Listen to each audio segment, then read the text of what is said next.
মাগুরার শালিখাও উপজেলার প্রায় ২ লাখ মানুষের চিকিৎসার একমাত্র ভরসা আড়পাড়া মা ও শিশু কল্যাণ কেন্দ্র।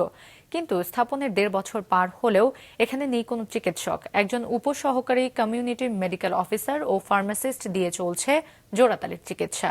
মাগুরা রিপোর্টার জয়ন্ত জোয়ারদারের তথ্যচিত্রে ডেস্ক রিপোর্ট। মাগুরা জেলা শহর থেকে প্রায় ১৫ কিলোমিটার দূরে অবস্থিত আড়পাড়া মা ও শিশু কল্যাণ কেন্দ্র।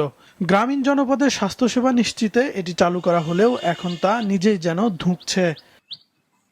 ২ জন মেডিকেল অফিসার থাকার কথা থাকলেও বর্তমানে একজন চিকিৎসকও নেই। ফলে চিকিৎসা নিতে আসা রোগীরা পড়েছেন চরম বিপাকে, বঞ্চিত হচ্ছেন স্থানীয়রা।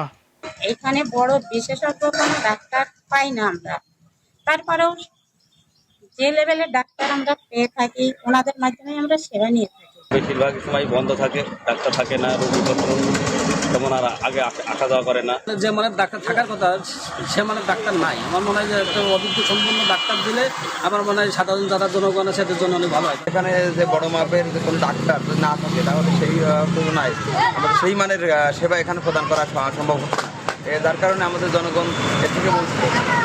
স্বাস্থ্যকেন্দ্রটিতে অবকাঠামো ও আধুনিক সব সুবিধা থাকলেও জনবল সংকটে মুখ থুবড়ে পড়েছে শালিখা উপজেলার স্বাস্থ্যসেবা ব্যবস্থা।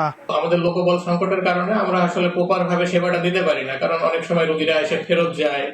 আর সাধারণত এখানে প্রত্যেক মাসে 2-3টা নর্মাল ডেলিভারি হয়। আমার লেভেল কার্যক্রম নেই, লেভেল যন্ত্রপাতি না থাকার কারণে পরীক্ষা নিরীক্ষা করা হচ্ছে না। চিকিৎসক না থাকায় শুধু জরুরি অস্ত্রোপচারই বন্ধ নয়, বরং জীবন রক্ষাকারী ওষুধেরও চরম সংকট রয়েছে। 2 জন মেডিকেল অফিসার যদি আমরা এখানে পেতাম তাহলে পুরোদমে আমরা সিজার নর্মাল ডেলিভারি চালু করতে পারতাম।